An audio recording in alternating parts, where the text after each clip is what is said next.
Good morning, everybody. It is Tuesday, September 15th. Welcome to Tea Talk. Actually, I have to confess. I have gone to the dark side today. I'm drinking coffee. Let me just get the chat going here. Be able to say good morning to everybody. All right. Good morning, Libby, and peace be with you. Today, it's a little chilly in the Buffalo area today, so I don't know where all of you will be tuning in from today, but I wish I could turn my camera around and show you my view. So there's this great big like orange sun in the sky right now, and it's pretty low. Good morning, Angela. But it's like a Halloween scene because there's all this like steam from my pool.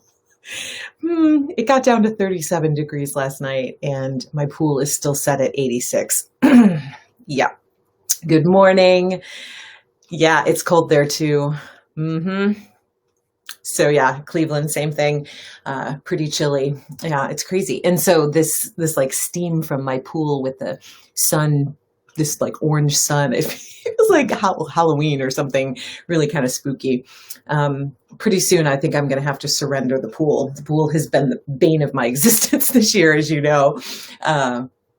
It was down so much. I didn't get a whole lot of swimming, and my back is very sore today for whatever reason, and I can't wait to get in that pool. But it's still really cold out. So good morning, Carrie. Good morning, Millie. Thanks for jumping on. So cheers. Peace be with all of you. I guess I have to call today coffee and conversation because, yep, I'm in the dark side. I'm drinking. Today's theme or topic is great expectations. And I was thinking about that with regards to this cup of coffee right here. Good morning, Dottie. So I love myself a good pumpkin spice latte. I don't know if I'm the only one on here that's obsessed with it. I really do think that it's underappreciated. Pumpkin spice latte. I am all about it. And so I am not all about the long lines that I have to stand in or sit in the drive-through, or the amount of money that I have to pay for my pumpkin spice latte or my pumpkin chai, whatever I get. And so I found these little guys here. I don't know if you've ever seen these. So this is Starbucks Viva Instant, and it's pumpkin spice latte. And I thought, you know what? My expectations were not very high for this. I didn't think it really was going to be that good. But I definitely liked that I didn't have to stand in line for it. I didn't have to pay $5 plus for it. And what I really liked is the fact that it's only 130 calories instead of the 300 plus calories that my pumpkin spice latte normally has. Good morning, Gina. And so we're talking about expectations. So I'm drinking coffee this morning, and it's this coffee. It's this instant from Starbucks. And I just love, it's called Viva Instant. So instant life, basically. This is supposed to give you instant life. So even the title there's an expectation with this title that I'm going to drink this coffee and I'm going to be quite lively today. It said so right in the title, right? So cheers to life, right? To liveliness. So hopefully you're all staying warm. I see a bunch of you have popped on. So let's continue to talk about these expectations. We all have great expectations in many areas of our life, right? Something as simple of what we expect of this cup of coffee, how we expect to feel after we drink it. And sometimes we're disappointed. Sometimes we take that sip and we are not liking it. I actually am preferring this to my actual Starbucks. So this might be a thing, hopefully not a habit, but just thinking on all of the myriad things that we have expectations tied to, pretty much everything. What I was not expecting was Amy yesterday. I'm like, why is she in the bathroom? And then she starts talking about her toothbrush. And I'm like, oh, makes perfect sense. But I really wasn't expecting to never brush my teeth again without thinking of Monday's coffee and cranberries and conversation. So good job, Amy. That was actually really quite brilliant. I did think about starting in my bathroom today just for fun, but I didn't. Although she might have expected me to. So cheers, everybody. If you are just tuning in, thank you for joining us this morning. It is Tuesday, and I do think it is going to be a beautiful day. I'm expecting that it is going to warm up and it's going to be a good day. I'm starting with my pumpkin chai or my pumpkin spice latte, so we're all good. All right, so what happens, these expectations that we have for like even the littlest things in our life, like this cup of coffee, my expectations for it really don't affect anything, right? It's really not that big of a deal. But what happens when our expectations are tied into our relationships or tied into our career or tied into our world, basically, our community or our society? Because I have to be honest, my fellow men have not been meeting my expectations lately. I've been very disappointed with just the behavior of people in the world today. And I mean, let's talk about 2020, right? I mean, there are a million memes and TikToks and just a lot of humor tied around it. But how many of you thought, 2020, the year of clear vision for this is going to be the year when vision is clear for my family, for my career, for my ministry, whatever it is. I mean, I had some of those expectations. I mean, I started 2020 in Hawaii. I was like, this is going to be the best year ever. Those were my expectations for 2020, right? Do you have expectations for 2020, or have they all just totally swirled the drain and went down in a big old flush? No one expected things to go the way that they did. So how have we all dealt with the changes in our expectations? Have we pivoted? Have we adjusted? Every time we've met a roadblock, every time we've come up against a challenge or our expectations, we were disappointed in them, we've had to pivot. We've had to redirect. We've had to change the way that we view things and we look at things. And then there's other aspects of that as well. Like I'm just going to use Greg and the ministry here as an example. All across the country, people in ministry, just like people in other jobs, had their livelihood kind of snatched away, taken away. And some people just kind of were laying low and waiting for things to change and for things to turn around. But here in this ministry, Greg didn't do that. I was really amazed. It didn't take him long to redirect, to pivot, and to start offering content, offering opportunities in a totally different way, which is exactly how Coffee and Conversation came to be. No one ever expected it to last this long. No one ever thought that we'd be entering a new school year still doing Coffee and Conversation, right? It was like Millie's like, coffee is real. Yes, ma'am.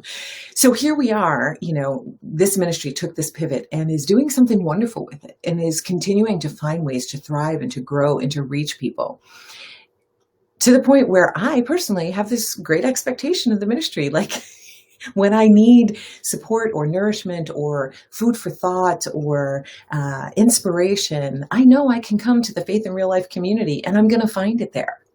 And it's a beautiful thing. Some expectations are fantastic expectations. Now, what'll happen if Greg decides that he's going to take a week off? I mean, he's not going to do any more ministry. And Coffee and Conversation is done. We're done with it, right? What are we going to think about that? How are we going to feel about it? And what is it going to do for us? Are we dependent solely on someone else to meet our needs? Do we expect, I'm just using this ministry as an example, but do we expect that, I'm sorry, I just want to turn this off because it's going to distract me. Okay. Are we expecting that this will always be here? And how are we going to react if it isn't for some reason? Or things change. We don't all embrace change. We don't all love change. I kind of had to laugh a little bit because as I was thinking about this and the expectations, I don't know why, but the Israelites popped into my mind. And so I went back and I was reading in Numbers 11 to be exact. And I really got such a kick out of reading this. So I just have to share this with you. So in Numbers 11, we are talking about the Israelites now and Moses, of course. And it says, now the people complained about their hardships in the hearing of the Lord. Sorry. So the people complained about their hardships in the hearing of the Lord. And when he heard them, he was angered. Then fire from the Lord burned among them and consumed some of the outskirts of the camp. Now, when I first read that, I was like, God was angry with their behavior and fires were burning around their camp. Now, I am not in any way suggesting that God caused all these fires that are happening and decimating, hundreds of thousands of acres and, affecting air quality for thousands and thousands of miles. No, I'm not saying that God started those. But I do think that God had every reason to be angry with the people's wailing and complaining and behavior. I do think that there's something there, but I just really thought that was interesting that I read I haven't read Numbers in years, and that I would read that and it would talk about the fires. So there's fires burning, and the people now start complaining to Moses, and they cried out to Moses, and Moses prayed to the Lord, and the fires died down, which actually would be a great thing for people to do, is pray more about these fires. But here's the part that kind of made me laugh. The rabble with them began to crave other foods. And again, the Israelites started wailing, and they said, if only we had meat to eat. Remember the fish we ate in Egypt at no cost. Also the cucumbers and the melons and the leeks, the onions and the garlic. Sounds like my house. With my son going, really? This is what we have to eat? Ew, what about this? I would rather have that. I would rather have this. Instead of, thank you so much for providing this meal, Mom. Anyway, the plight of all mothers. Now we have lost our appetite. We never see anything but this manna. Exclamation point. How often do we see exclamation points in the Bible? Anyway, manna was like coriander seed and looked like resin. The people went around gathering it. They ground it in hand mill or crushed it with a mortar. They cooked it in a pot and made it into loaves. It tasted like something made with olive oil. When the dew settled on camp at night, the manna also came. I mean, I get it. I think I would get a little tired of this particular meal as well. I mean, I like me some bread, but yeah. So Moses heard the people from every family wailing at the entrance of their tents. So everybody's complaining, kind of like now. Everybody's complaining because they can't go and do what they want. And they have to wear these masks, and everyone's complaining, right? The Lord became exceedingly angry, and Moses was troubled. And he asked the Lord, why have you brought this trouble on your servant? What have I done to displease you that you put the burden of all these people on me? This is where Moses' expectations of the Lord perhaps are not being met. He says, did I conceive all these people? Did I give them birth? Why do you tell me to carry them in my arms, and as a nurse carries an infant, to the land you promised on oath to their ancestors? Where can I get meat for all these people? They keep wailing to me, give us meat. I cannot carry all these people by myself. The burden is too heavy for me. This is where he reminded me a little bit of my son. He says, if this is how you're going to treat me, please go ahead and kill me. Now, if this were my son, he'd be like, if this is how it's going to be, just kill me now, Mom. Right? And if I have found favor in your eyes, do not let me face my own ruin. So here's this thing, right? You've got the people complaining to Moses, and now you have Moses complaining to God because everybody's expectations are not being met.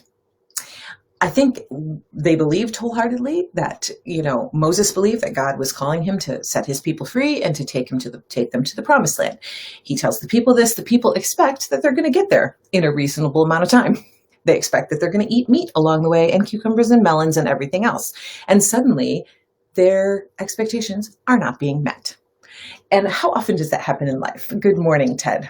Welcome to Coffee and Conversation. We are talking about our great expectations in life. And this is my pumpkin spice coffee that is exceeding my expectations. Okay, so here we have the situation. So now Moses says, I need some help, or just kill me now. I don't want to keep doing this with these complaining people. And so God gives him help. He says, tells him to get these 70 people, and he's going to have these people be his helpers, and so on and so forth. But I just kind of really love God's reaction to the people here. So let's see. This is what he says in verse 18. Tell the people, consecrate yourselves in preparation for tomorrow when you will eat meat. So this is great. The people wanted meat, they wailed, they complained, and they expected Moses and God to do something about it. And now God is saying, absolutely. The Lord heard you when you wailed. If only we have meat to eat. We were better off in Egypt. That must have really smarted. You know what I mean? Like, here the Lord is taking them to the promised land, and they're saying, we had it better when we were slaves, right? So the Lord will give you meat, and you will eat it. You will not eat it for just 1 day, or 2 days, or 5, 10, or 20 days, but for a whole month, until it comes out of your nostrils, and you loathe it. God's saying, oh, you want meat? Oh, I'm going to give you meat. So much meat that it's going to come out of your nostrils and you will loathe it. And then we'll see if you complain. What? Okay. Because you have rejected the Lord, who is among you, you have wailed before him, saying, why did we ever leave Egypt? So I was cracking up about this last night, and Troy was with me, and I read him that, and he was like, so does God really do that? Is God like, oh, you want to complain? You're just going to see what happens if you keep complaining, right? This is how we treat our children sometimes, isn't it? I mean, we've done it as parents. We're like, oh, really? Really? This isn't good enough for you? Well, how about this? Would you prefer that? How about if I give you what you want until it's coming out of your nostrils, right? I was not expecting that. I have to be honest. I don't know. I must have just passed it over when I read it once upon a time. Ted says, I find the more joy and love and appreciation we have for God, the less we complain. True enough. True enough. Right. Now, what I love is basically the scriptures are filled with God's promises to us. Philippians 4:19, it says, my God will supply every need of yours according to his riches in the glory of Jesus Christ. So he promises to supply all of our needs. Right? Proverbs 11:23 says the desires of the righteous ends only in good, but the expectations of the wicked in wrath. Right?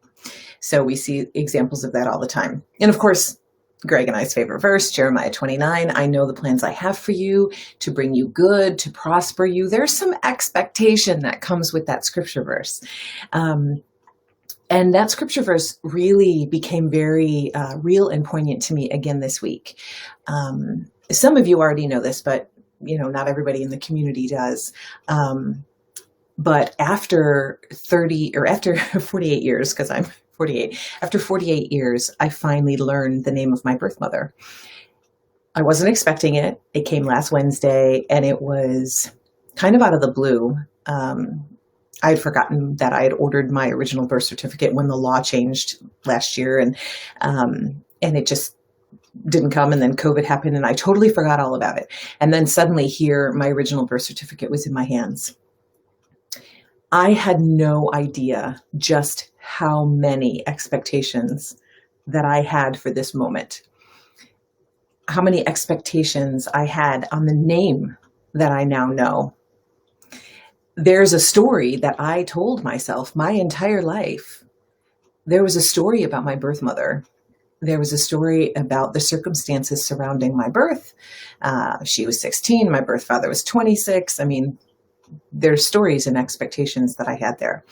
And there was pain wrapped up into some of those, like my birth father being 26. Why didn't he take care of me? He was old enough. He probably had a job, why didn't he want me? There's an expectation that probably he should have kept me and provided for me. And none of that is wrapped up in not loving the life that I have. It has nothing to do with my parents, the people who raised me. My adopted family is my family, and I'm happy with it. It's not even that, but there is this need to know that I have always had. So now I know, only it's not going the way that I expected it to go. My husband reacted. I was telling him the other day that I was struggling. And I just said, I found her and I reached out to her, and she is not interacting with me the way that I expected her to. And I was really having a hard time with it. And I was expecting my husband to be more sympathetic, to be, compassionate. But instead he said to me, well, she is the one that had a closed adoption. She is the one that didn't want to be found. And I was like, that is not what I was expecting to hear. And that sent me spinning a little bit too. And so what I realized is I had to release my birth mother from this story, from all of my expectations of her. I had to release my husband from that comment because he didn't know. I didn't explain to him what I needed from him, that I didn't need him to solve anything. I just needed him to listen, that I was struggling. And I needed to release myself. So that's what I've been working on for the last week since last we talked. But here's my question to all of you. And this is where the challenge comes in. Who or what has not met your expectations? And because of that, have you found yourself harboring resentment or bitterness, hurt, hopelessness, confusion, or a little taste of what now apathy? That's a virus that we can sometimes get, the what now apathy. When things don't go the way that we expect them to, it can affect our vision. It can make us a little irritable. It can affect our ability to sleep. And if you suffer from this, it's very important that we take time to release. So we need to take a dose of forgiveness. This is me and my doctor hat right now. You need to take a dose of forgiveness with about 8 ounces of grace. And you're going to need to just really redirect your expectations to the great physician who will never let us down. Amen to that, right? He's never going to let us down. Cindy says, the more I read the Old Testament, the more I see similarities with current times. But it also makes me excited to see what Jesus has to say about the New Testament. Exactly. That was one thing I talked about with Troy. I was like, okay, so we love the God of the New Testament. He's like, you know what, Carrie? I think I prefer Jesus. He's much easier to deal with. It just kind of made me laugh, the thought process of it all. Now, you may be thinking, okay, and I need to discuss this for just a moment. Some of you may be thinking, and I do know that this happens, there are plenty of times, or at least a few times, perhaps in your life, when God did not meet your expectations. Perhaps there are prayers that are still left unanswered in your life. Maybe somebody died that you believe should not have died. Perhaps you expected healing in a certain situation, and instead you got redemptive suffering. It's not what you expected, but it's the reality of life. Maybe the job that you thought God called you to fell through. Or worse, you're in that job now and you hate it. It is not at all what you expected. And why did God bring you here? And then you start questioning, did I not hear him right? Was this not what I was supposed to be doing? Maybe I'm the one who made the mistake, because clearly God wouldn't want this for me, right? So what do we do with that? What do we do when our expectations or our letdown seems tied up to our relationships? And even worse, when we think it's God that didn't meet our expectations or that let us down and hurt us. I think it's real. I do think that people feel it. I think that people experience it, and it's what we do with it that is important. Now, I am not any great theologian, biblical scholar, anything like that. And I've had my share of disappointments, but I do know that one thing remains: God's love. It never fails. So things may not go the way that we wanted them to. Our story may not be written the way that we thought it would be. We've turned to the next chapter and whoa, plot twist, right? But God's love remains. God doesn't change. His way might not be my way, but that is where trust comes in. If we believe that we serve a God of love, if we believe that God created us for goodness, then the greatest expectation that we can have is faith. Trusting that he's got this. Trusting that he's not going to let us fall. Trusting that we will not see our demise because he will always win. He will always be victorious. It's just up to me how long I allow myself to struggle with it.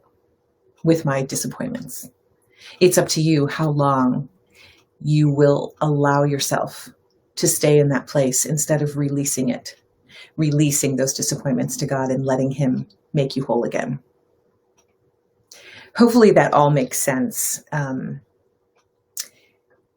God is the greatest expectation that we can ever have. Truly. And I hope that, I feel like there may be some people that really need to remember that really need to understand that joy does come in the morning, she says, as the sun suddenly gets bright and starts shining. Joy always comes in the morning, but we need to release the darkness in order to receive the joy, trusting in God and expecting that in the end, He will be victorious in our lives. He will be victorious in us, through us, and all around us. Greatest expectation. So trust plus release and forgiveness equals the greatest expectations being met. It's my formula today. Trust plus release and forgiveness equals great expectations being met. So I would like to close today with a song, if you would indulge me.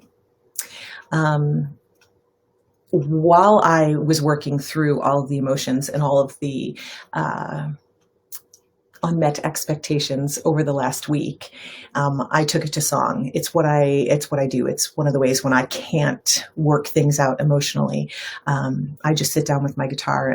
It's always been this way since I was in 4th grade. I remember the first time I did this.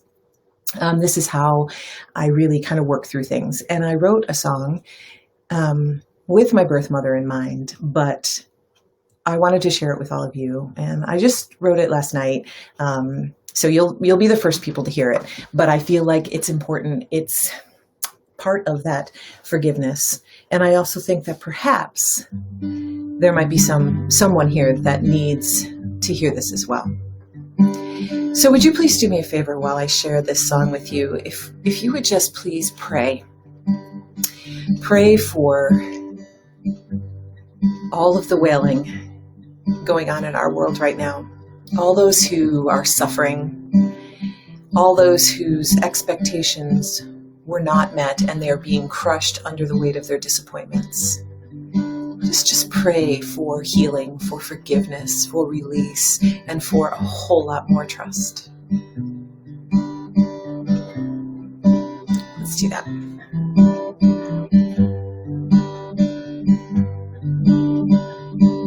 I release you from expectations, from being who I think that you should be.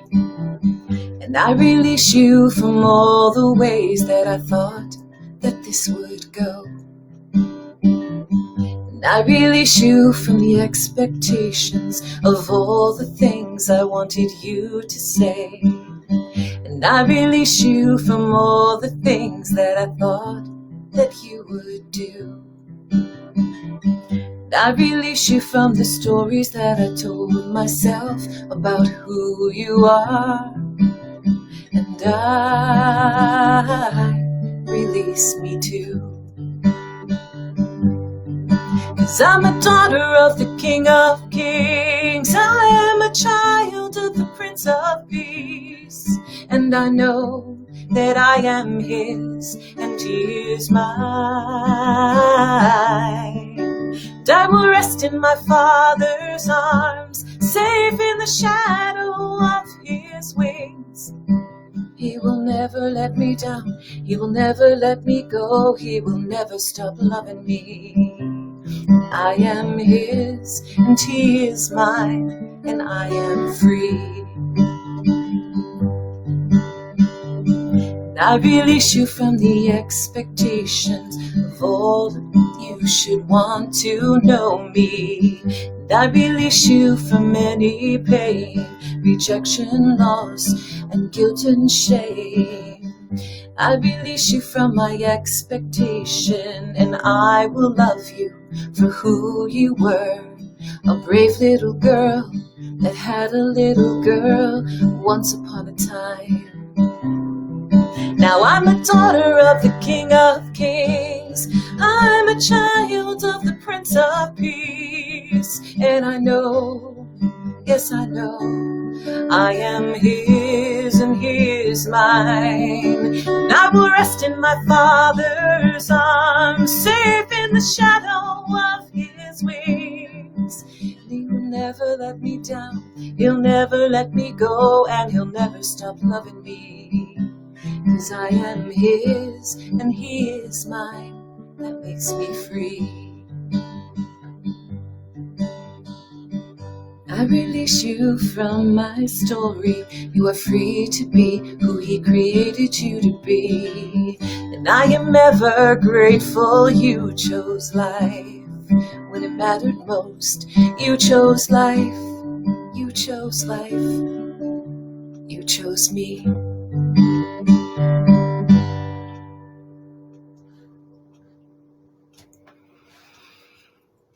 Thank you so much, you guys, for sticking with me and letting me share that with you. That is part of my release. It is part of my healing, to know and understand that these great expectations that I may have had or have still as I'm continuing to work through it, it is all going to be okay.